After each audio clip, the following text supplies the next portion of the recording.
Welcome everybody to the OE Cast, the Ordinarily Extraordinary podcast, the podcast that helps you to become extraordinary, to become saints and missionary disciples.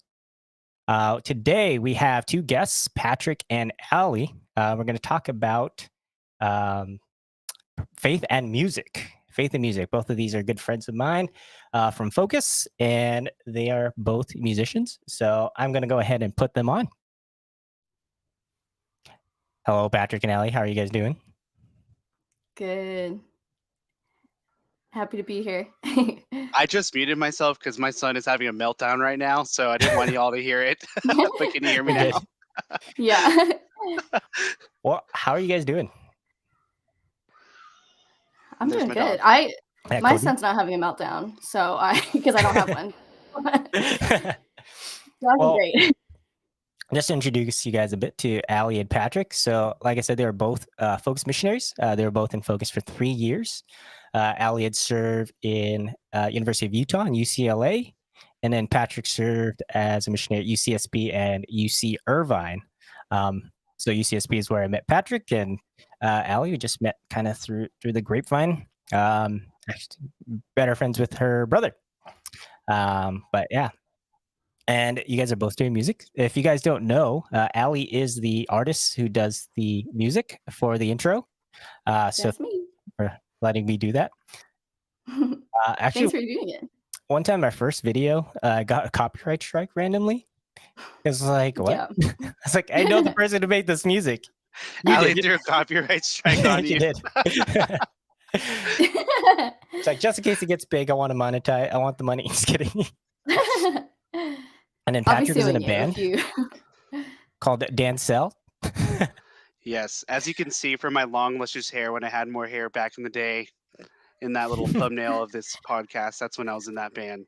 So that picture's more than 10 years old. So now you have to deal with this beautiness. Yeah. Did you send that picture, or was that just in the archives, or you were like, oh, this is my most recent on my phone? Well, Eugene can probably tell you the story about that, but he took the picture of the picture that was at my house, my childhood house growing up, because he stayed there. And I don't know why he just held it in his phone for more than half a decade, but it's still there. Very dear to his heart. It got automatically uploaded to Google Photos. It's like I didn't even do anything. It just appeared. It still identifies you. You know how like Google Photos can like identify faces, Yes. and it'll show. Like I don't label anybody, but yeah, I was able to click your face, and it showed all the pictures that I have with you in it. So I just chose the best one. It was a good choice. Yeah. So that's their background of music. Do you guys want to do a quick like conversion story? Sorry, just watching. For those who can't see, that is Patrick's son, and that was Lena, right? I'll allow Allie to go first. Hopefully things will calm down. I'll go first. Yeah. Yeah. So this is like conversion story as to how I found Jesus, right? Not just like music. Yeah. Cool. Yeah. So I was raised Catholic. Went to church my whole life. Definitely started questioning things a little bit by the time I got to high school age, which I think a lot of people do once they get old enough to start thinking about like, why am I doing this? What's really going on here? But it's funny though. So Kevin, my brother, is 3 years older than me. He had a really big influence in my faith. We're also just really close. He's one of my best friends. So he started kind of coming back to the faith and being more involved at his Catholic center when he was in college. And I remember I like didn't really understand it, but I was like, okay, well, that's cool though. And I love Kevin and he seems really happy, so that's cool. And then I got to college and wasn't really going to church anymore. Was kind of, as many college students do, just like floating around. But my brother actually, he became a Focus missionary after my first year of college. And that was just it was cool. It was huge. It was like a huge thing for our family. It was a huge thing for him. It was like kind of sudden. Um, but I think that was one of the first times I was like, wow, he's like so joyful. Like there is like something so tangibly joyful about Kevin that I don't have, and I don't know where this came from. Um, and so I think I got a little bit more, just curious about like, okay, like is it the faith thing? Is it because he's like really involved and now he's like, even moving across the country to California to like be a missionary on a college campus, and it's like this crazy thing. He's fundraising his salary. Like, what is this thing that is, it seems crazy, but it's bringing him so much joy. And so in college, I started going back to church again, and then I got involved in a Bible study. And then it was at a Focus conference that I think like many people, but I really encountered the Lord for the first time in like a really true and real way. And it was because of Kevin that I even went to that conference. He was like really pushing for me to go, and I was like, oh yeah, whatever. Like we'll see, I guess. Like stubborn college kid, Right. classic. But yeah, I had encountered a community of other Catholics at my college that were just phenomenal and are still some of my best friends today. I live with two of my best friends who I met at that conference for the first time. And their son is my godson, and I was in her wedding and, things like that. So there's a community, but then also just, yeah, really experiencing Jesus and like learning so much more about him. And then from there, I just, I think like a lot of people, it's been a long process, but one that I would never do differently. I'd never regret, the way that things came to be. So, yeah. So Focus was big in my life, and my brother was really big in my conversion.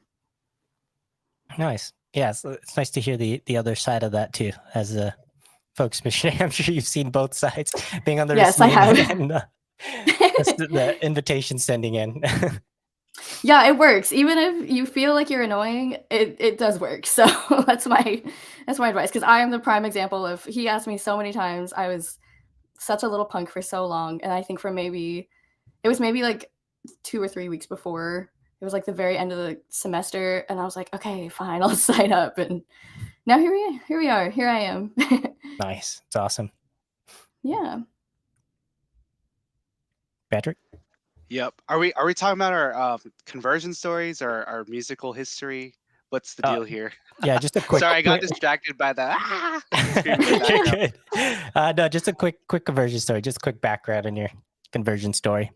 Cool. Quick background about my conversion story. So, I'm Filipino, so naturally grew up in the Catholic Church just by way of culture. And my mom was very much the dominant head of the household in terms of our faith. So it's just um, kind of like instilled in us that we have to go to church and we have to pray the rosary like every night and all the other prayers that take like ultimately an hour long. And as a kid, was just very draining and didn't really make sense to me. And I was just naturally curious. I'm like, why are we doing this? And then unfortunately, my mom wasn't able to explain. So the faith kind of became something more so like it's become something that's like what my mom and my parents had raised me up in rather than my own personal ownership of the faith. So with that, really not so much of a foundation of a faith or like at least my own ownership of it. And just growing up in that world, I was exposed to it a lot going to church, and my parents were still part of like a like a charismatic Catholic Filipino group. But it didn't stick with me. So by the time I was in high school and got to college, I just put all my worth in everything else besides the faith. And, I, was in music and I was really trying to become a rock star. And I was in actually a pretty popular band in my hometown of Jacksonville, Florida. Unfortunately, that didn't work out, but it was still pretty cool being a part of that. And that was really my world. And then, trying to put my worth in girls as well and trying to, get in that culture and everything. So that was just kind of like my God ultimately. And I just really hit a point at rock bottom when I was in college. And thankfully, at where I went to school, which was the University of Florida, there was a really awesome Catholic church and awesome Catholic campus ministry in the heart of like the campus and like all the bars and stuff, St. Augustine Catholic Church. And I just remember feeling really low at the time. And for some reason, I just felt this call to go to confession. And then right there in the heart of everything, and there was confession, there was adoration at the same time in St. Augustine Catholic Church. I was just praying and feeling really sorrowful for all the sins that I've committed in the past throughout my whole life, and just feeling like empty and worthless. And all of a sudden, like this song plays, and the guy who's singing it is singing the song.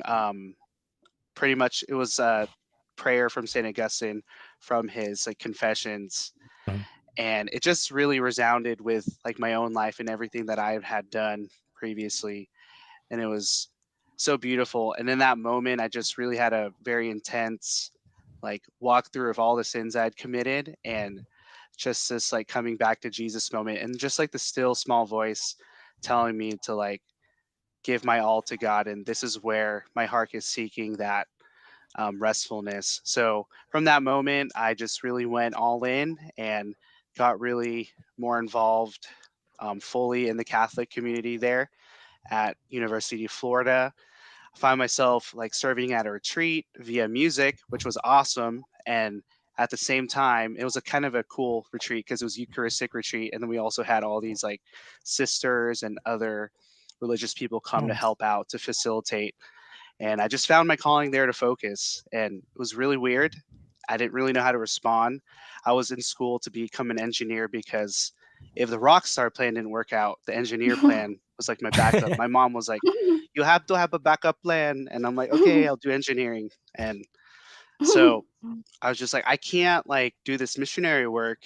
And I was like coming up with all these excuses in my head. And I can't do this missionary work because like I don't want to like disappoint my parents because they work so hard to get me here in college.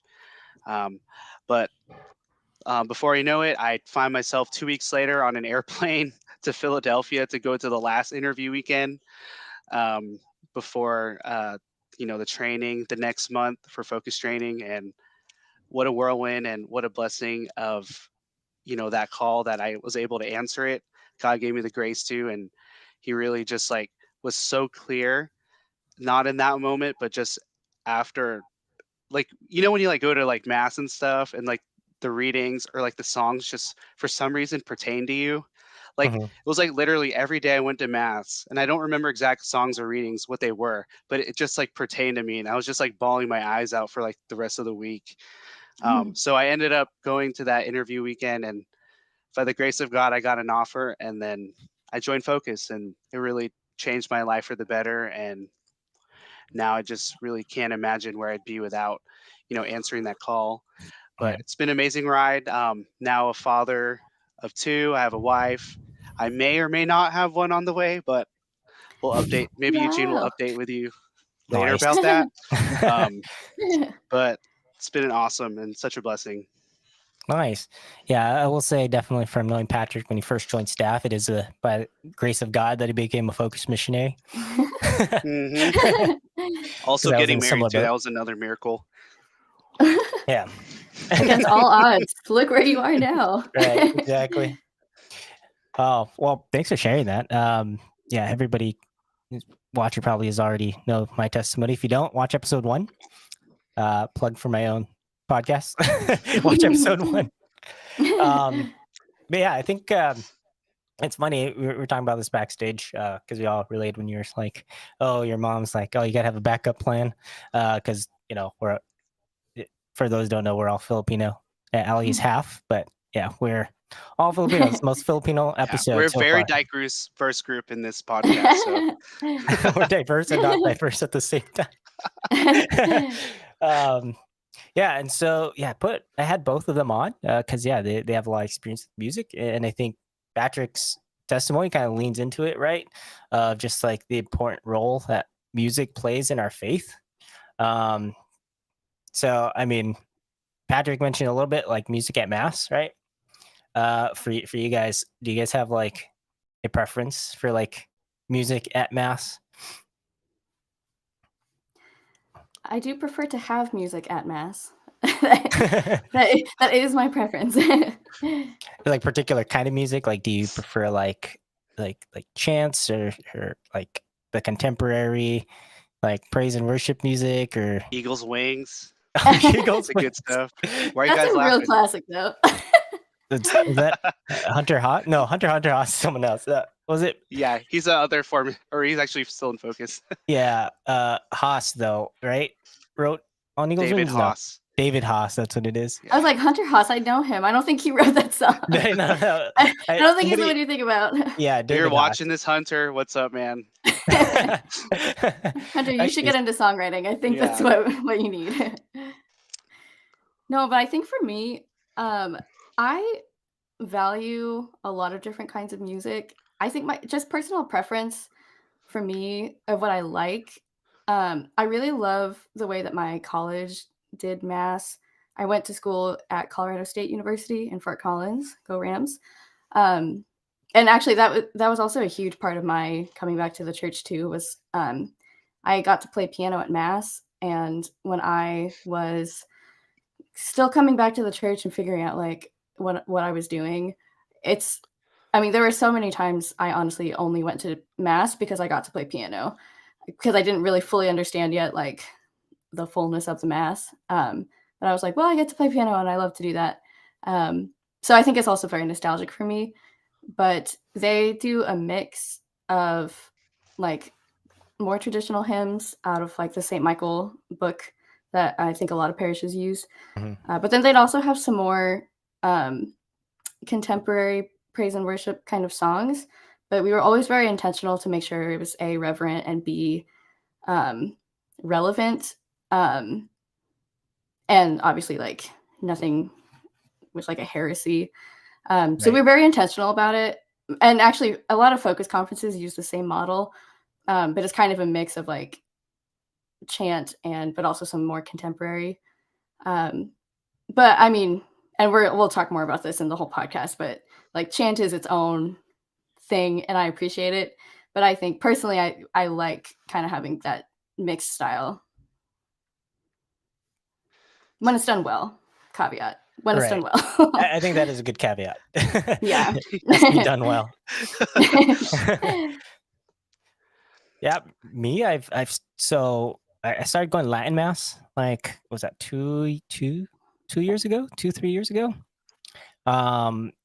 And I've kind of started to lean more on like the hymn and like chant side of things. At least for mass. I mean, I still definitely appreciate some praise and worship music. I say some. Um, but yeah, I don't know. I'm definitely more of the like traditional music, but I do appreciate it when, like you said, it's done well. I think Yeah. it's fine. There are definitely parishes that I've been to that did not do it well, and Patrick Yes, me and I too. are both thinking of the same place. I think. Yeah, it's like, music may not be necessary. You might as well just not sing. Sorry. Yeah, I think that's one of the things, right? If it's done poorly, it's like, yeah, we might be better off without it. We might be better off without it. Right, because like I guess like mass isn't, or sorry, not mass. Like I was about to say, mass is not a necessity. Music is not a necessity. Mass is a necessity. Do not get that twisted. Um, but yeah, it's you guys bring up great points. Like if it's not done well, because we're here to honor the Most High God, the Holy Trinity, and like it can be distracting, especially to those who are trying to enter into prayer. Like if the music is not done well or the singing is not done well. Um, but if I were to add my 2 cents into this conversation, I guess I'm kind of like Eugene. I don't go to Latin mass like all the time, but I definitely really appreciate like the chant. Um, there's just such a beauty about it. And I guess the way that it was formed at UF, we read this document. I forgot what it's called. I think it's called "Sing to the Lord," and it was like a USCCB document. Mhm. And one of the things that I remember very distinctly about my training in that music ministry was that, as human beings, we're created in this image and likeness of God. And the voice that God has given us is kind of like our instrument used to glorify and praise Him. And it's in that document, I remember it saying like it's the most privileged and fundamental instrument that we have. And then all the musical instruments like the drums, no, I'm just kidding, the piano, wait, the organ, everything else, whatever it is to supplement the voice. So the voice is like the primordial instrument that we have to give glory and praise to God. And then all the other instruments kind of follow that. So I think it's called a sing to the Lord. So I'll reference that, but I'm not sure if that's the one. But Yeah. Yeah, and I think that's kind of the point. I think like even me, like although I think we all have different preferences, I think we all agree like it has to be done well. Um, so I think that like that's a key thing, especially for like people in music ministry. Is it ultimately comes down to the heart of it? I think because I think a lot of I've been to so many parishes that you can just tell the music ministry is focused on the music ministry. You know, it's like very self-oriented, I guess, rather than the ministry of actually like bringing people towards something transcendent, right? Towards God. right. It's like so obvious. Like I remember, I can't even remember where it was. Maybe it's good for them because I won't give them a shout out. But it was like the like the cantor did like a like Broadway like performance, Mm, and like you can tell when it's not like oriented properly when everybody is like moved to applaud. Like I was Mm, expecting people to like stand up and do like a standing ovation for this guy.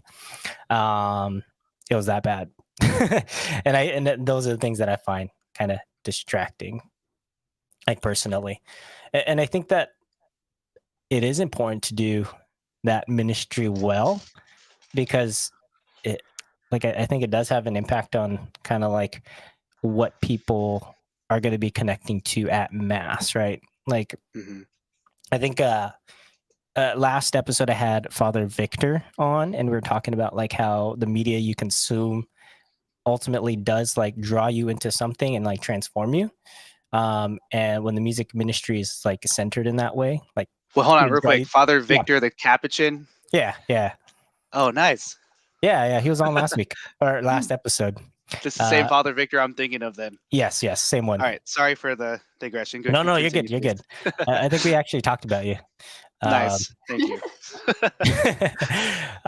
but yeah, when you um, orient the music in that way, there, I think you can ultimately, like actually what you said in your like testimony, Patrick, of like the music becomes like your God, right? And so like Mm, I've seen, especially as a focus machine, like those students who are like only going to mass because of the music, and when the music is not to their taste, they won't go to mass, you know.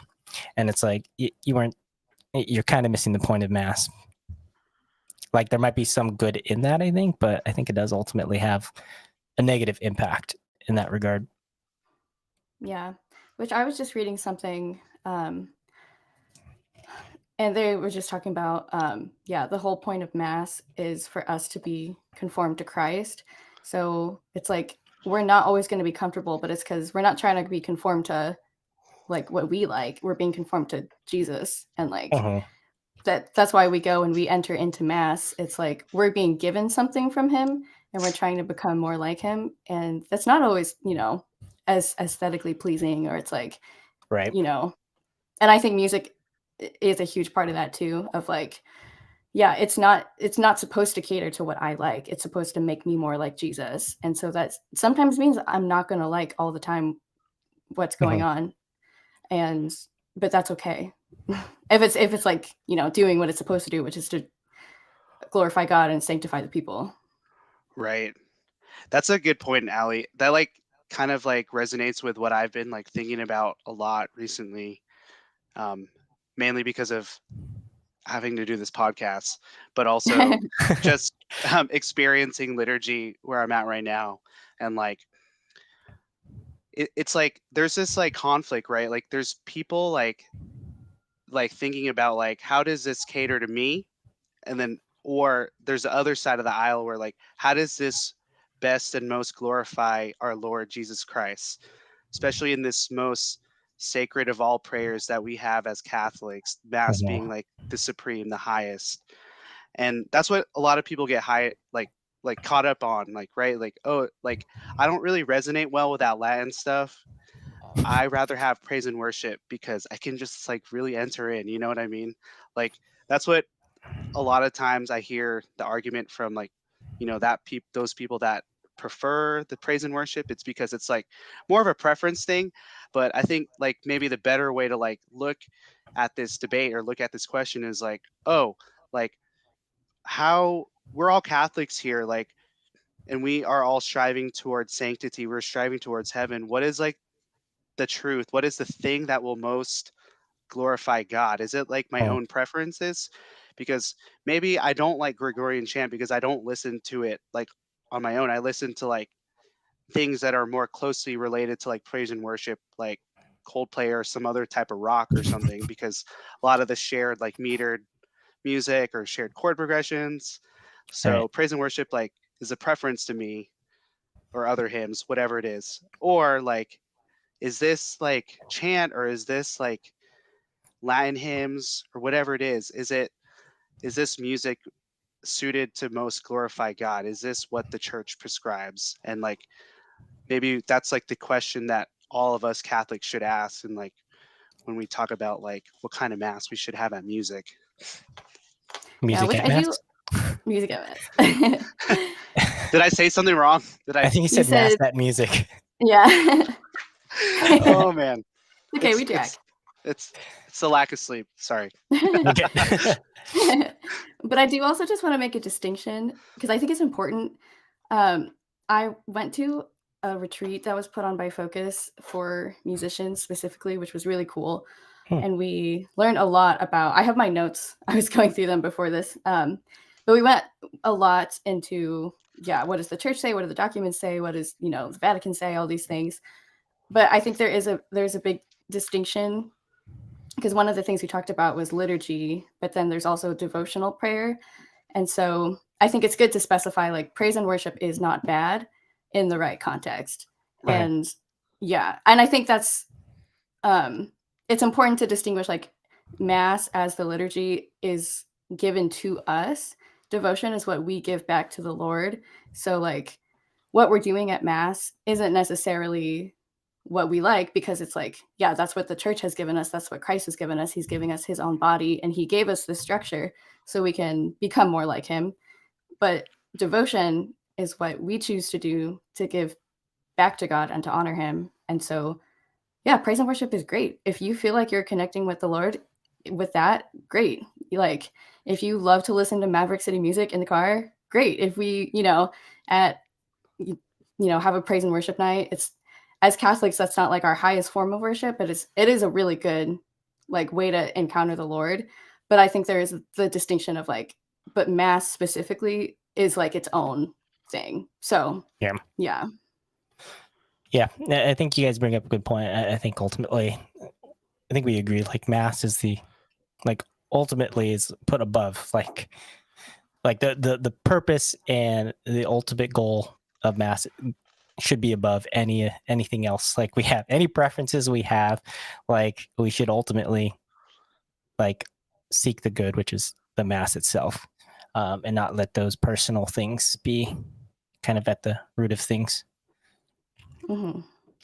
Amen, brother. But on a similar note, I'm just going to point this out. How do you guys feel about drums at mass?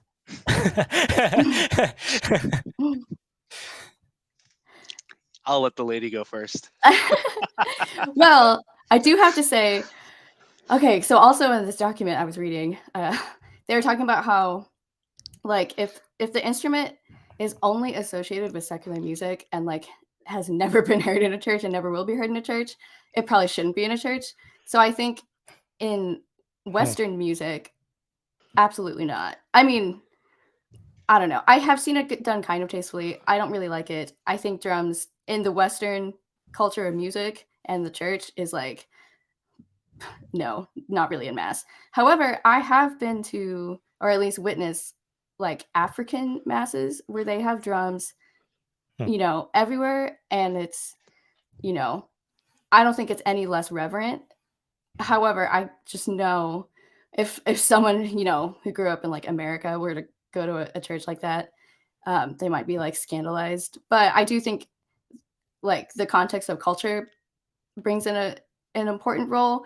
But as like Western civilizations, like I don't know, and like as Americans, I would say probably not, just because the drums have historically usually only been associated with other forms of music outside the church. Yeah. Nice. That's an interesting point, Allie. Like, I'm not gonna like fault my brothers and sisters in like Africa, maybe because they don't know or not have been exposed to like the education of the church or Latin or whatever, or the chants, and they just know what they know from their, I guess, musical culture. And I guess I assume it's being done with the utmost of reverence towards Jesus Christ and the Eucharist. And like that's okay, and I won't fault them for that. But like as someone who just desires like just unity for the church, I think there's like one supreme way to like go about mass. Sorry, to go about music at mass. I was about to say mass at music. To go about music at mass. Um, like there, like maybe there's like a most right way, but definitely like can't fault our brothers and sisters if they have their own cultural differences and stuff.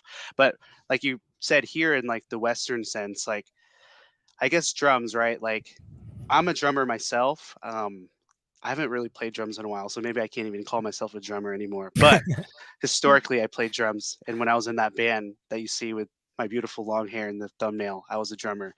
Um, I guess like it's kind of interesting because like the timbre of the drums, it's just it doesn't really line up with what the church has deemed as like sacred music, right? Um, so in that sense, I just don't like think it really provides that avenue of enhancing like the prayer and of the congregation to and honoring God in the mass for music's sake. But I think if I were to say not drums but percussion, there's probably some percussive instruments that will allow um, you know, the primordial, the main instrument of the voice to shine that will supplement that. For instance, like at Focus Conference, I really love this because I think they really do a great job at like kind of playing some sort of like contemporary music. They have like all the strings in the background, but then the drummer will kind of like do like a cymbal roll, especially Mhm. kind of like leading up to that like high point in that song or whatever it is. In other masses that I've been to, there have been like some timpani drums like played, not like doom doom doom doom, but like more so just like kind of like a roll, just swelling up to some sort of climax into that song, into that prayer. So I wouldn't say, I would say like maybe like drums, the way we think about it, like drum set is probably a no go at mass, but definitely there's some percussive instruments that would allow that would foster, you know, just sacredness in the mass and the liturgy. So Yeah, I just adding to that too, because I was thinking about how like the thing is it distracting me from what's going on? Because even I was just thinking of an example of I was at a church one time, and for the Alleluia before the gospel, they sang like the Leonard Cohen, like Alleluia, like the one that you hear in Shrek. And I was like, I mean, technically it's the right words, but it just like instantly took me out of mass, and I was like, why am I thinking about Shrek? It's because that's like the version of Hallelujah, you know, or the Jeff Buckley, whichever, you know, there's a couple different versions of it. But, you know, the fact that I instantly was like no longer focused on what was going on and was thinking about Shrek, I think it's the same with a lot of instruments. It's like if I hear something that I'm just not used to, like I also heard an oboe recently at Mass, and huh. like that's not something I traditionally hear at mass. And so for like 20 minutes, I was like, is that an oboe? Like I just couldn't get it out of my mind. I'm like, someone's playing an oboe. Like that's such a distinct sound. And so, and then at the end of mass, I saw in the choir there was an oboe. And so yeah, I think if it's a lot of it has to do with how it's played, and also just like is it serving the purpose, like you said, of like orienting me towards the Lord and into mass, or is it orienting me away from mass into something else? Right. And that's funny that actually it's probably not funny. It's sad that they played that Leonard Cohen Alleluia, because like when we think about sacred music and what the word sacred means, it means like set apart, right? And like the things that we do in mass, and the why the church regards like Gregorian chant as like the supreme model for sacred music, it's because it's like something that you don't hear anywhere else except at mass. This is like solely for what you are expect to hear at church. And then you go into mass and you hear freaking Alleluia. And you're just like, that's just like so similar to what I hear in the outside world. And then now bringing it back to this like whole praise and worship thing, like praise and worship is kind of like a derivative of like pop music usually. And like there's this one dude that I heard, and he like took all the words um out or something of the praise and worship music, and then he played it, and it like literally sounded like a Coldplay song or something. And I was like, wait, what the heck? So it's just like this element of like sacredness, set apartedness, like music wise, like this, what we do in mass, like it's so sacred to like should be reserved for worshiping God and praising God alone, Yeah. rather than of this world, you know. But I do also have a lot of hot takes about praise and worship, so there's also that.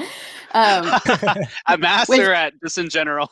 are just in general, so we don't have to go into all my hot takes, but Sure, I have not I enough have time. plenty. I do think though there is, because again, I like chant. Um, I also feel very strongly that you don't have to have chant in mass for it to be reverent, and like you can have other forms of music. Um, yeah, and I think, like I said, if it's done tastefully and done well and with good intention, because I think there is also an aspect of like in our culture, most people don't know chant and they don't understand chant. They can't sing along, um, and that doesn't mean we shouldn't like encourage them to learn it. But I think there is a lot to be said about like being able to enter into the mass without being stressed about like what is this like Kyrie with 27 notes, or like I don't know Latin, like I don't know how to even pronounce the Our Father in Latin, or like chant tones, the neumes, it's not a standard scale. So most Right. people coming to mass for the first time, they're like, why does this scale have 4 lines instead of 5? I've never seen that. Um, yeah, and so it does have its own special place. I also think, there's a lot of beauty outside of just chant with, taste and reverence and et cetera, et cetera. Yeah, I would agree. In terms of drums, I didn't know that what we were saying about like just that what should be at mass. There's like music typically like found at mass, and so if it's not typically found at mass, like shouldn't have it. I find drums very distracting, and I think part of it is because it kind of puts me more into a bodily experience, if that makes sense. Like I'm like almost distracted by like tapping, right? If that makes sense, like I'm like tapping along to the beat, even if I'm not thinking about it. And to me, that's kind of distracting already, because it's pulling me away from something like transcendent. Like when I think about it, um, it's like the difference. My wife and I were talking about like the difference between like classical music and like modern music, and we were talking about how contemporary, like modern music, modern secular music, kind of is more bodily. It's like it like kind of caters more to your like your senses, right? Your physical senses. Whereas like I think we think classical music kind of speaks into like a deeper truth. Like it's kind of like music is like modern secular music is like happy music, like generally speaking, and then like Not emo. classical's like joy. Sorry. not Dancel music. Just kidding. Yeah, not Dancel emo music. No, but like I think it does like speak into like a deeper truth almost. Like it's kind of more like internal, and I think that's kind of like the reason why I don't like drums at mass, because it kind of leans more into that like bodily experience. Not that it's bad, right? Like we are body and spirit. Like that's how we were made, and how we're like we do experience God in that way. But for me, it's just like that dichotomy kind of separates, because like this is probably a little bit of a side note, but like I actually find I have a harder time finding the beat in like some modern music than in like classical music. Even when there's like no percussion, like I can find like the meter and be on beat like more easily, because it just feels more natural. I'm not classically trained, by the way. Actually, out of this group right here, I'm probably the least musically talented and trained experience. But like that is like my experience with it. I don't know. I don't know where I was going with that, but that was kind of like my experience. Yeah, I don't know. Like, I don't know if there's like a ultimate truth about this, but there just feels like some sort of profaneness about drums in mass. I don't know if it's my own biases. When I say profaneness, I mean like it's like kind of like a foreign object. It doesn't fit.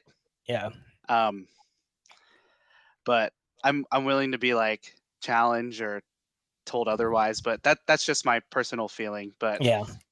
Yeah, and I think a lot has to be said about how it's played as well. Mm-hmm. Yeah. Yeah. Only cymbal rolls. Only cymbal rolls. I think no cowbell. No cowbell. I think we need more cowbell.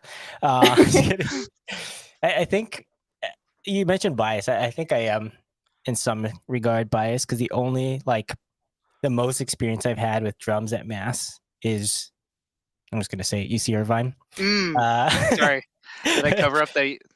Did I cover it up? Nope.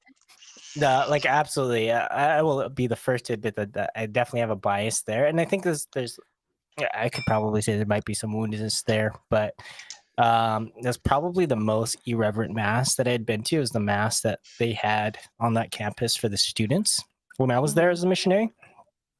And by like distasteful, like if we want to talk about how like a bad way to do drums, it was, how did it go?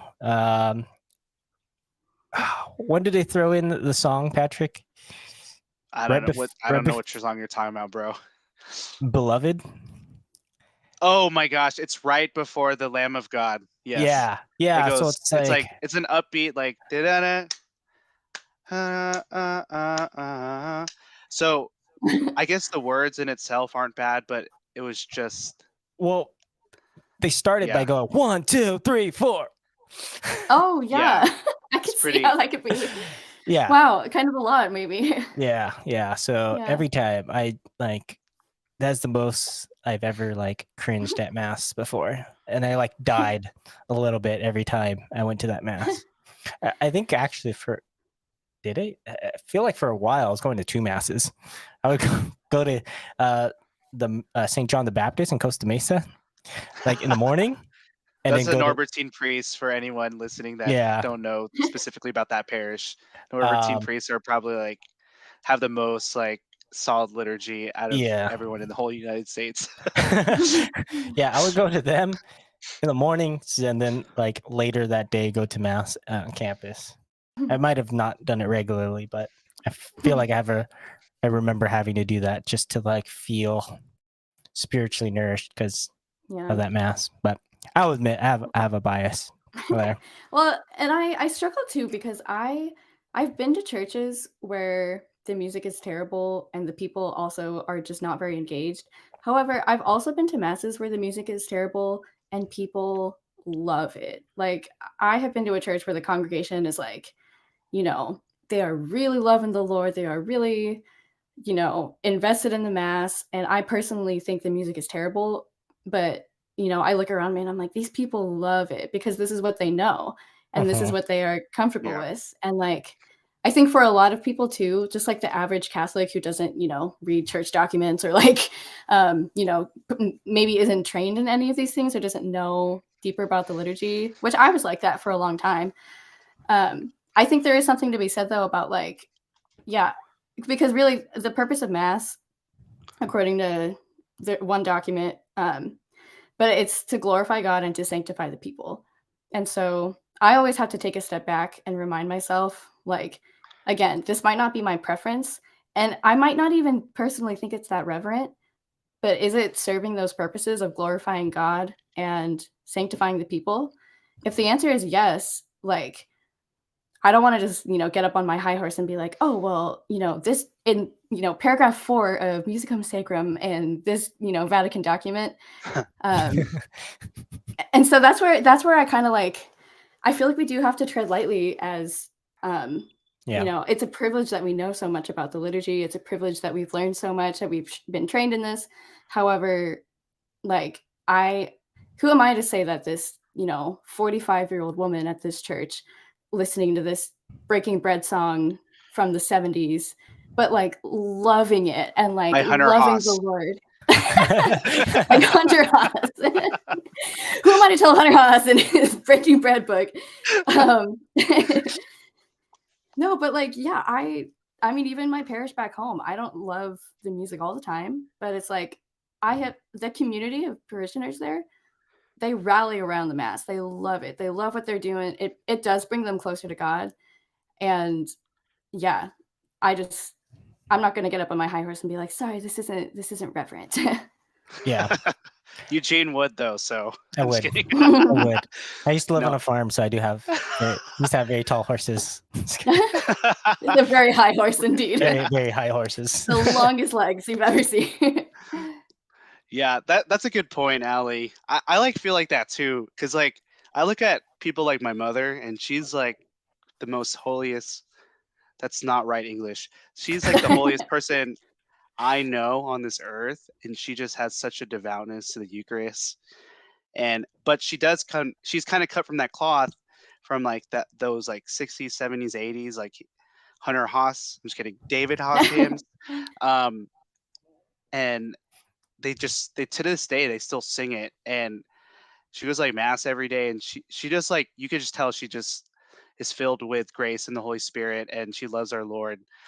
And I'm like not gonna get on my high horse and tell her like that, but I definitely think like, we're blessed to like know like the teachings of the church with what kind of like what we're discussing now about like, I guess, I think we can all say that we probably think that Gregorian chant is might be like the most like supreme model of sacred music, but like I don't want to say like cause any division, but this is like an opportunity for us to like invite people that may not know to what like the church actually,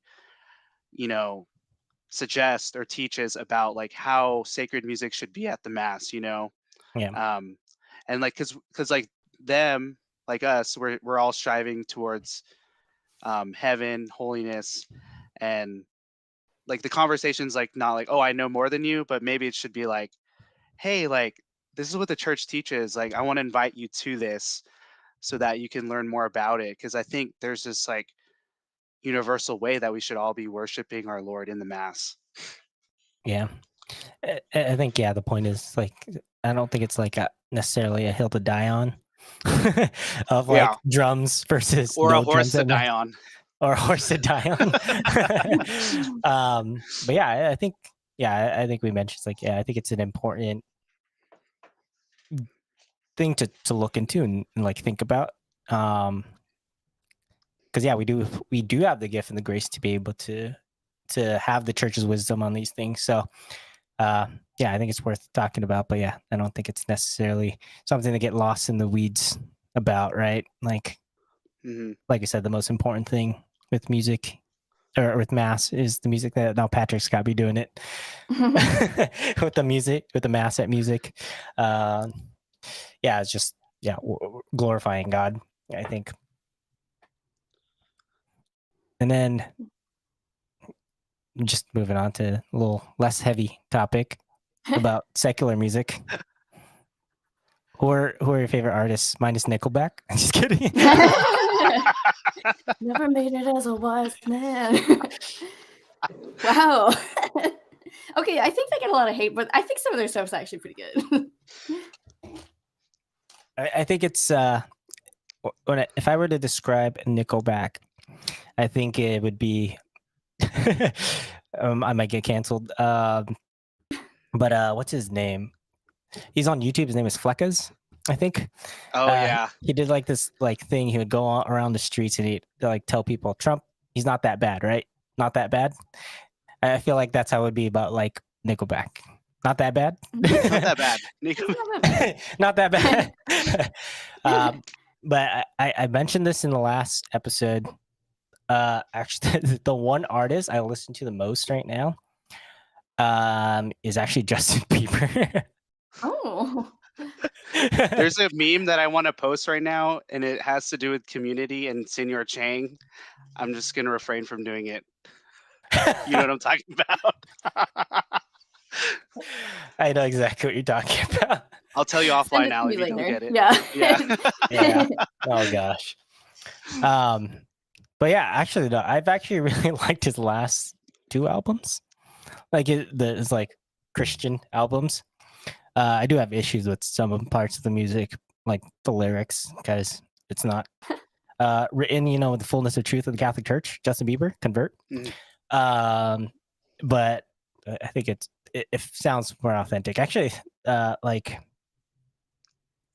his Christian music, if you want, I'll just call it that, feels more authentic to me than a large number of like praise and worship songs. Like that might be a hot take, but I definitely feel it Can definitely you feels expand more authentic. about why you feel like that? Kind of Why do I interesting. feel like it's like I said, like it's not well formed, right? His like theologically, I think he has obviously a lot of missing things because he's not Catholic. But what he puts out there feels very raw, and there's like an appeal to that. Like the example I would give is if you guys watch the podcast, I always forget his name. The guy who played the Punisher. He has a podcast, and then he did one, and Shia LaBeouf was on it. John Bernthal? Yeah, John Bernthal. I always forget his name. Yeah. But Shia LaBeouf was on his podcast, and obviously Shia LaBeouf had like a very recent conversion. And if you listen to him, like he speaks a lot of truth, but he's very like raw, like he's like cussing like a sailor. But like you just feel the rawness of like his conversion, and there's something still like appealing about that. Like, and I think it's maybe like I don't know what I've seen as a missionary, right? Like some of the best like missionaries that I've seen, like student or focused missionary, are like those people that are most raw because they're like super on fire. Like they don't have everything figured out. They don't have like all the theology in place, but they know they love Jesus. And they're going to give everything to Jesus. And so for me, it kind of gives that vibe of just like that real rawness of just like, all I know is I love Jesus, and like, yeah, go for it. But also, I mean, there's something that I'm like, maybe I'm just a boomer, but like his newest album is like got like an old school feel to it, right? That's like been the trend with like a lot of modern music, like going back to like 80s, 90s almost style music. And yeah, his newest album kind of has that. Also, John Bellion is the producer on it, and John Bellion just like obsessed. Yeah. Top notch, A+, obsessed. Yeah. He produced, wrote, I think, a lot of the last album. Like it's basically him, but with Justin Bieber. Yeah. Which I was literally thinking about that as you were talking about his last album, because I was like, I'm pretty sure John Bellion did like co-wrote every song and produced the whole album. Because it's also why it's my favorite work of Justin Bieber's. And I think it's because, not that I want to discredit his role in it, but I'm like, I wonder how much he actually had to do with it, because I am obsessed with John Bellion. So I'm like, it's probably a big factor. Yeah. So that's kind of the long story of it. Mm. Yeah. Yeah, I think for me, I listen to a lot of music and I listen to a lot of artists, so it's hard to pinpoint like my favorites, but consistently some of the ones that have been in my Spotify top 5 over the years. I love Wild Rivers, Judah and the Lion, 21 Pilots, Penny and Sparrow. Recently, I've been really obsessed with an artist named Abby Holiday. The band Camino. I've seen them twice in concert. Yeah, so I listen to a lot. And I guess it's mostly like alternative stuff. But I like a lot of music that's just like consistently what I always listen to. So Right. yeah. Nice. Listen to Dancel. Honestly, I can't On say that I repeat. have artists that I've listened to in the recent past. I feel like I've been in a stage of life where it's been grind, grind, grind. So I haven't really had much free time to just like venture out into looking at good artists. Mm. So it's a lot of like lo-fi stuff for me, trying to get Nice. work done. It's kind of cool because well, I forgot I guess it's Matt Frad, Yeah, Catholic Catholic Lo-Fi. Lo-Fi. His channel, he came out with this like Gregorian chant lo-fi thing. I was like, oh, this is pretty sick. So I've been listening to that a lot lately. So I don't know what artists or like who did that, but that was pretty good. Yeah. But I guess before that, I was obsessed with this artist called Jacob Collier. He's a prodigy. He's a genius. Yeah, he's a prodigy, and just because he's the Mozart of our time, in my Hmm. opinion. yeah, he just is such a genius when it comes to music, and some of the things that he does, it just like kind of blows my mind. And I feel like a lot of like pop music nowadays just lacks that creativity, and he just brings like this whole wellspring of amazing musical concepts from like different genres, and then just meshes them really well, whether it's like pop, whether it's like folksy, or even he'll just like throw some classical layers in there. And I just personally have found his um like songs like really awesome. So I think if there was an artist, it would be him most recently. I saw him actually in LA when I lived in California, like right after I got married. I remember watching him, and I just remember like he just played this one piece, and it was just like so beautiful. It was like kind of like a classical piano ballad, and everyone's jaws were just like just dropped. Yeah. It was quite amazing, but definitely one of my favorite artists that I've listened to in the recent past. So Yeah, I didn't know the name, but yeah, I've seen like shorts on YouTube of him. yeah, I think the one that the one that I really know is where he talked about how there's like no wrong chord. I right. don't know if you've Yeah, seen that I've one, seen that too. but yeah, no, I agree. Just based on that, that guy's like a musical genius. Yeah, just as a musician myself, I just really just respect that genius that comes from him. Yeah, Bo Burnham though. Just kidding. But yeah, you mentioned lo-fi. Actually, I listen to lo-fi a lot. And shout out to Matt Frad. Actually, I messaged him on Instagram. I think it was. It was like right after he got off Twitter. I asked him if I could Nice. use his Catholic lo-fi on my streams. So he actually lets me use Oh, he his. responded. Yeah, he actually responded. Nice. I thought you were gonna say you asked him to be on this podcast. Your next guest. No, he actually emailed me to be on it. So just kidding. Which also, if oh, go ahead. oh sorry, but there's another artist. His name, he goes by Saint. He's not Catholic, but I am in a group chat with him and a Discord server with a bunch of other Christian independent artists. But he has like tons of lo-fi, and he takes a lot of like praise and worship songs and creates lo-fi instrumental versions that are just so good. I can send it to you guys if you want. But yeah, that'd be great. Thank you. Yeah, I listen to his stuff a lot when I need to like deep focus work kind of day. Yeah. It's funny, like you mentioned that, because even though I mentioned Justin Bieber is probably my most listened to artist, if you actually go through my title, uh, like most played, it's like number one is called Sleep Fruit Music. We have White Noise for my son when he sleeps. So that's on for like hours. And then right after that's probably Catholic lo-fi or some type of Nice. lo-fi album. Um, did you find that your like music taste changed like with your conversion? Because like I mean, for example, Patrick, I don't listen to King Childish Gambino anymore. Same here. I know I referenced it pre backstage.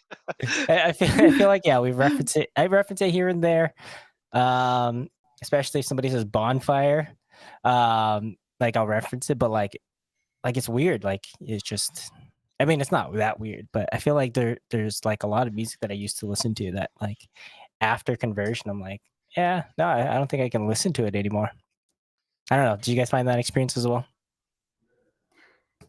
I think for me, not as much, just because before my conversion, the music I listened to wasn't particularly like obscene or Mhm. going against the faith or anything like that. And I think now, like after my conversion, obviously I'm a lot more cognizant of like what I'm listening to and how it affects me. But I also feel very strongly kind of what you were saying about authenticity of like there are so many songs that aren't Christian in at all in nature, but that convey the human experience so well. Mhm. Like I had a long conversation with someone once. Another one of my favorite artists is called AJR, and they're not, religious in the least. I think they maybe grew up Jewish, but I don't know how much like influence that has on their life at all. And I love their music. But the thing is, it's like I I've been like I think formed enough in my mind that I can listen to a song and identify like, yeah, this is something that the church doesn't teach. And I can listen to it and not have it, super impact my life. I think people who I think when I was in my conversion phase and learning about the church more, I think it would have been hard for me to like, you know, change my worldview from the secular music I listen to if it was like, I was just inundated with like, I don't know, drugs, sex, money, but I just didn't really listen to that kind of stuff. Right. So it's like, I think it was a lot easier for me to, and especially now, to listen to something and be like, yeah, that is just a human thing. And I relate to that. Um, and then when there are things that are like not necessarily great, it doesn't like impact me as much. But I do also have to be aware of like, I can't listen to like super sad music all the time because it's gonna make me sad, or, like, I can't Right. listen to, like, only angry music all the time, um, just because it does have an effect, on our mood and our mind and things like that. But I think generally I still listen to, like, most of the same artists. Yeah. I think I'm like kind of in between there. Maybe mostly there, but like yeah, I think there's a lot of things that is very clearly obscene. But one of the things um, that kind of has affected my like musical tastes, and it's probably also like why I like Justin Bieber, is Theology of the Body. Actually, because it talks about like obviously just like the human experience. Um, just a heads up for anybody watching and following the podcast. Next month, I'm trying to do an episode on Theology of the Body. So I won't go into too much detail, but it does talk about like the realness of the human experience, right? So like, yeah, I don't listen to just music that is like purely good, so to speak, or fully speaks truth, because I think there's a benefit in like listening to a song, even if it's like oriented towards the wrong thing, right? Like, for example, like a love song, it's like oriented towards like heartbreak of that person, but it's like there's a benefit, I think, in connecting to them as a person and understanding like your what you're feeling, the pain you're feeling is actually you need Jesus. Like you're feeling this lacking and this emptiness, and it's like yeah, you're trying to fill it with somebody else who can't actually fulfill that desire. And I think that's probably also me being a missionary, right? Like we learn to connect to people on like a deeper level, get to the heart of the person. And I think there is a benefit of listening to some music in that way as well. There's like looking at it from a different lens, I guess. Nice. I feel like I resonate with both of y'all. I like well, so when it comes to like very, I guess, obscene music or just very like vulgar type of music, I think I've personally like I don't seek that out. Like I've totally cut that out like out of my life completely, like post conversion and stuff. Um, though maybe like I'll hear it here and there and then like, oh, maybe I shouldn't be listening to that, and then I Mm. stop listening to that. So that's not something that I like listen to like and I go seek out. But like you were saying, Allie, I feel like since I've like grown up in the faith, I feel like I've been formed in a way to like just really like save out all of those like negative things and just be like strong in my foundation and my faith and stuff to where it doesn't really affect me. And I know like, that really, whatever that person said in X or Y song, that makes me really upset. Definitely need to like, and then that just kind of draws me to like a more contemplative state to where I like should, oh, maybe I should pray for this or that person. So that's kind of like where I stand at now. And I just feel like before I kind of was like listening to all like the pop stuff, but now I'm starting to like, if I do have time to look for music, I feel like I'm looking for just things that I've like that are just very creative, because I feel like a lot of secular music now has not been very much creative. Like there's not a lot of creativity Right. here and there. So hence why I like sought out Jacob Collier and some other artists that I found. But there's been definitely a change in like just definitely like cutting out the bad stuff intentionally and just like kind of like widening my palette to look for like other stuff that is pushing the bounds of creativity in secular music. Yeah. Yeah. Why do you think that is the case with like secular music, right? Like secular, I do agree. I feel like secular music nowadays, like especially the most popular stuff, all sounds the same. Like it's very like yeah, they're very similar in that regard. And what you said, like they're lacking creativity. Like, what do you think is the extent of that? So, like, I think ultimately the question of like, is that change a reflection of the culture, or is the current culture affecting like the music?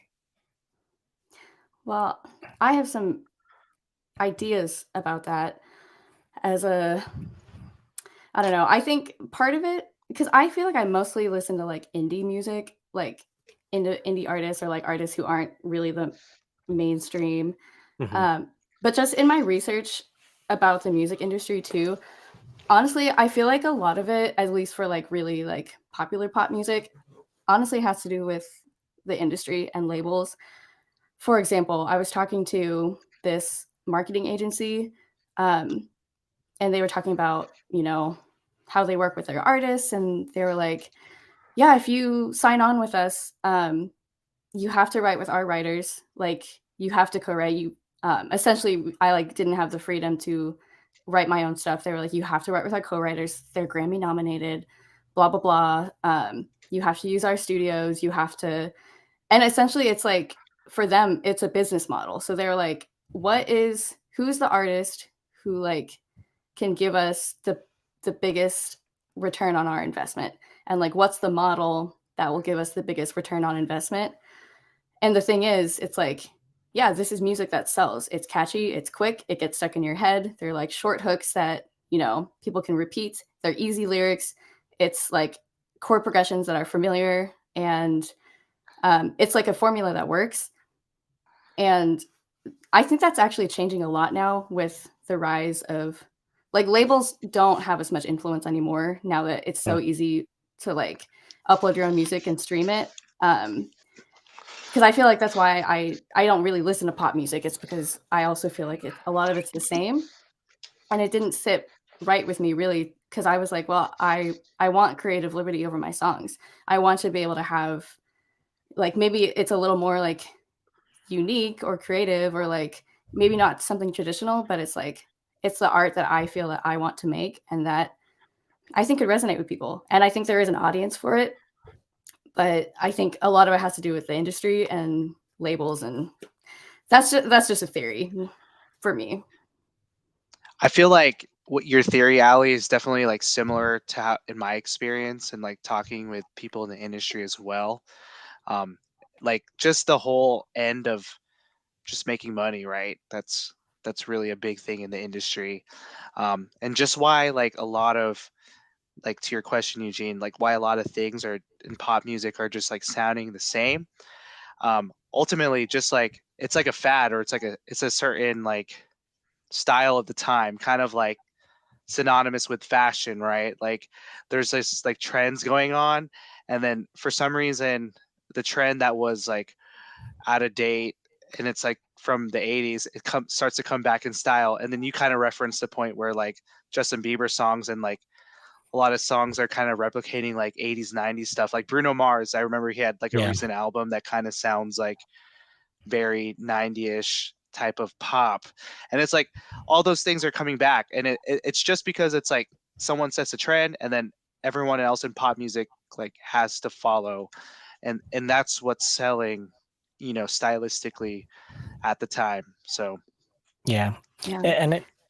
And I agree, I think. And I mean, I kind of did have a leading question, but I don't think that you can really measure the extent that culture influences music and music influences culture, like accurately, right? Because they are so yeah, intermingled, right? Because like you said, like there's that element of sales. That's what they want. They want to make money, and so you just make the music that will sell the most, which is kind of indicative of what the culture is looking at. right. But then also like the culture can change, and so like what sells can change as well. So they do intermingle, but I think it's still in some extent like looking at the like top music does paint a little bit of a picture of where the current state of the world is. And maybe I'm a little bit cynical, but I think there is a degradation of our culture Right. overall.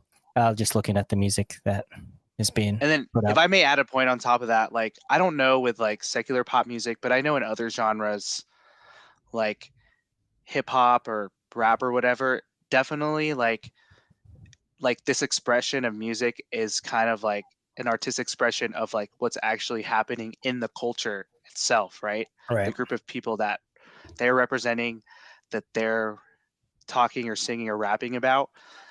Probably same case for pop. Like this like avenue of music is that artistic expression of like, you know, what's happening of culture like in the today's world too. So Yeah. another Yeah. way to Well, look and I at it. also it's interesting too because this has been a conversation in this Discord server that I'm in, because like people are concerned, like artists are concerned. They're like, well, if I'm not like our society and our generation especially, we have such short attention spans now too, and people just want like, you know, if they're not hooked within 30 seconds of a song, they're going to leave because TikTok has like shrunken our attention span to like 2 seconds or less. And so like people are worried, but somebody said something that I thought was really like important to remember, especially for me as an artist, is like, yeah, those are the songs that people are into in the moment, but like there is an audience for people who don't just like pop music. We just have to find them. It's not Mhm. like, you know, like we're all here. Like it's not like the people don't exist that who want more from music. But also B, it's like what are the songs that you remember when you were like 12? Like what are the lyrics that changed you and like spoke to you in that moment? What's the music that like actually lasts? And like, you know, I can look back on songs from like middle school where, you know, I really resonated with that, or like that really changed me, and that, you know, I still think about that lyric, or like, you know, I hear that song and it just takes me back. And it's like, I don't know, we have to remind ourselves like music can do more and people want more from music. And just because this is the trend doesn't mean we have to like conform to it. And it doesn't mean that's the only thing people want. Cause I think it, even for me, it's like, yeah, it's easy to write a song that will get a lot of streams because I followed the formula. It's harder to write the song that's more vulnerable, maybe a little more, you know, creative, a little weirder, and put it out there and know like, yeah, this might not get thousands of streams, but this might speak to someone, and like this might like change their day. This could bring them closer to God. This could bring them like relief on a day they're having a hard day, things like that. And it's hard. It's hard because that's not necessarily easy. Yeah, I think what we just said makes you think of like mission work, right? Like when you go on a campus, it's like, yeah, general, campus culture is going to be contrary to what we believe, like what the church teaches. But like your mission is not the whole like campus. Like you have to find the one or two people to like, who will be on fire, and God is calling you to minister to. So once you do that, like that's the start of like changing the culture. And I think that's like also like what I was saying earlier, is like you can change the culture, right? Like we need to be countercultural. So I like that you said that. Actually, a lot of people in my Discord community, like a lot of people who listen to the podcast, really like your song, by the way. Thank you, everyone. They really like, because we use it for the intro.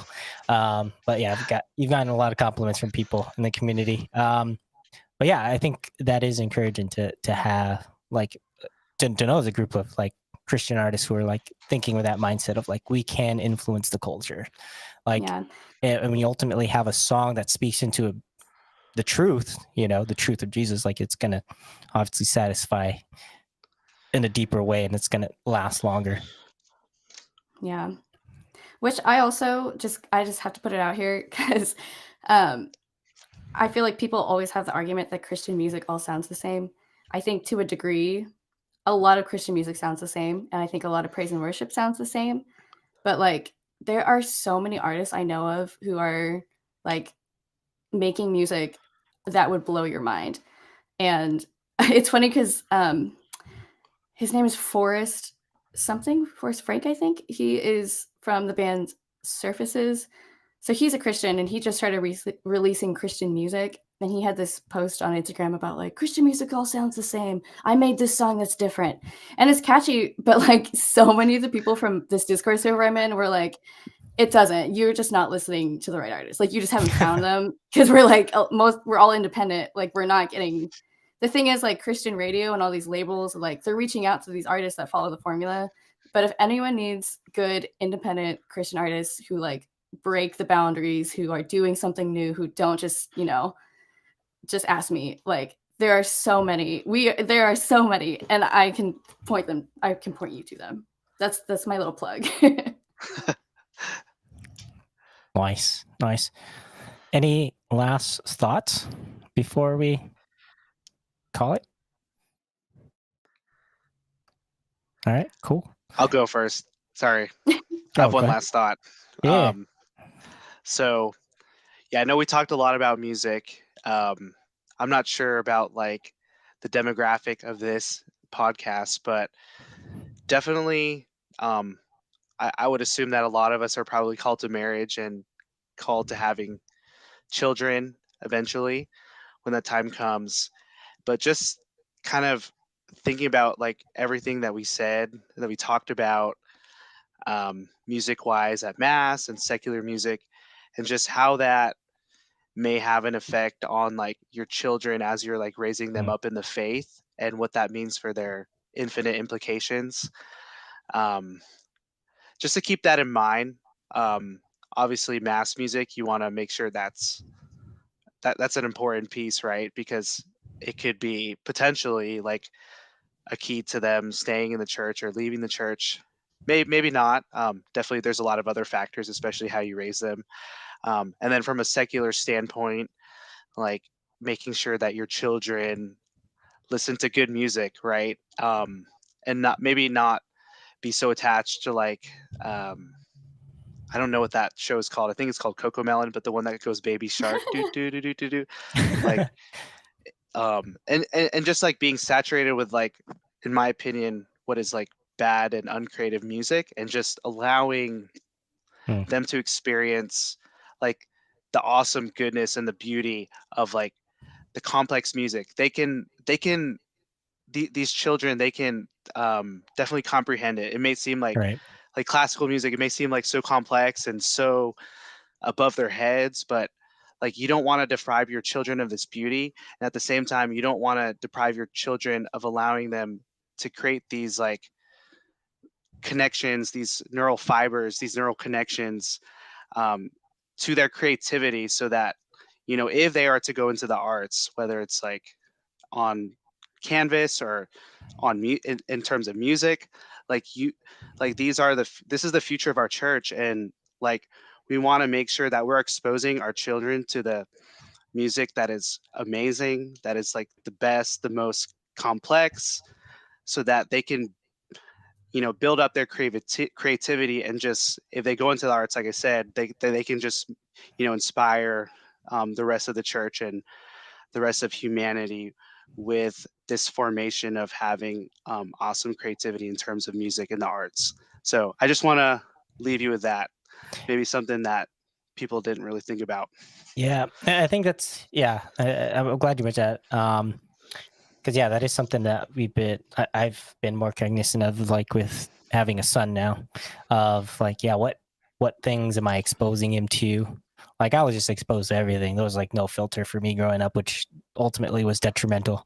I could say that I turned out okay, but there are some rough patches there that I probably wouldn't want my son to go through. But I think what you said is also important too, in that like I mentioned, like we have the power to influence culture, right? And I do think that a lot of that this is my personal belief, and that a lot of the changes that we want to see in the world and in the culture, it starts with good homes, right? And it starts with the family, and I think that is a big thing. So I think that's a good way to like look at it as well. Like we think about it, it's like, would I want my son listening to this or watching this? Like how is this going to impact my son as a person? Right, whether their it's like soul. actually bad music or Baby Shark do do do do do do. Yeah, exactly. Like, what is the ultimate like effect on it? Like even that, like just would change them for like repetitive music and stuff like that. Which I do have a quick note about Baby Shark, though. I did read something that said, because I was like, why are kids obsessed with this? I don't understand. It's like universal, all kids enjoy this. And they were, from what I read, I don't know if this is like a scientific study or anything, but they were saying it's because, especially for like toddler age, it's a song where even if they can't say that very many words in their vocabulary, they can say "mama," "do do do," and so like most toddlers can actually sing like 70% of the song, even though they can't really Right. speak. Yeah, not to So like downgrade those songs, because a lot of those songs are purposed for like yeah, rhyming, like learning how to Right. like all those like phonics and stuff. But I guess was just mainly saying like the fact that like let's also expose our children to like amazing, awesome, complex, beautiful music for the Right. sake of building up their creativity muscle Right. and not stagnating them with only that. So, but yeah, you're totally right, Allie. we listen to a lot of Baby Shark in this house, so I can't hate on it too much.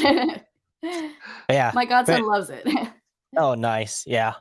My son's hasn't been like too like attentive to music. It's been interesting.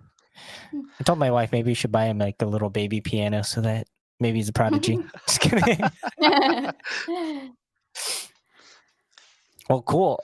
Before we end there, I mean, I've already like shouted out your like links and stuff, Allie, but do you want to, where can people find you? Where can they find your music? Me? Yes. Yeah, so you can find me at the beginning of future podcasts. Also, Spotify, Apple Music. There's others. I always forget. Tidal, if you're into that. And then my Instagram is Alli Ward Music, and I do have a few songs in the works right now. One I'm hoping to release. I'm thinking maybe the week after Easter.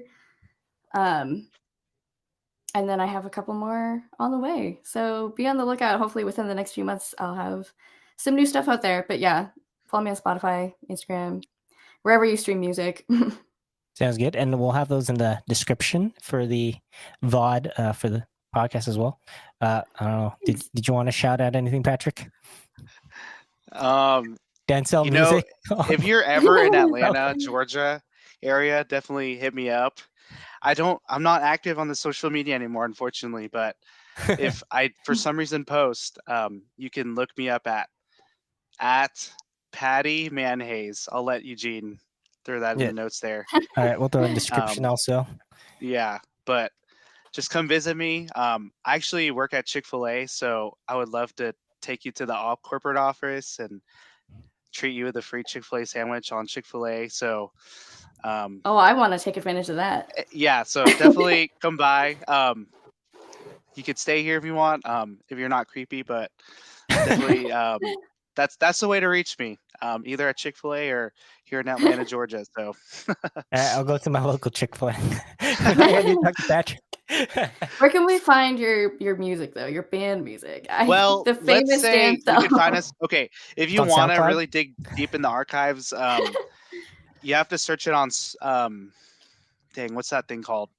SoundCloud. I think SoundCloud, we're yep. still on there, and it's Dancel Music, and it's Dancel is spelled dance with 2 L's at the end. Oh. Music. So it's alternative pop punk. It's emo. There's no cursing, so it's all good. So you should enjoy it, and Yeah, hopefully feel edified by listening to it. I think I told you I've used it a few times for my streams. I think Oh I built gosh. I think I built a keyboard to Dancel music. Well, cool. Thanks again for hopping on for the podcast. It was great to have you guys. Thanks for having us. Yeah, again, I'll throw all those links in the description for this VOD. And then next month, we'll have another episode, hopefully on Theology of the Body. I still need to solidify the dates with Father John. So we'll have a Catholic priest on again. Till next time, thanks for tuning in. And that is the OE Cast. Have a good rest of your day and God bless.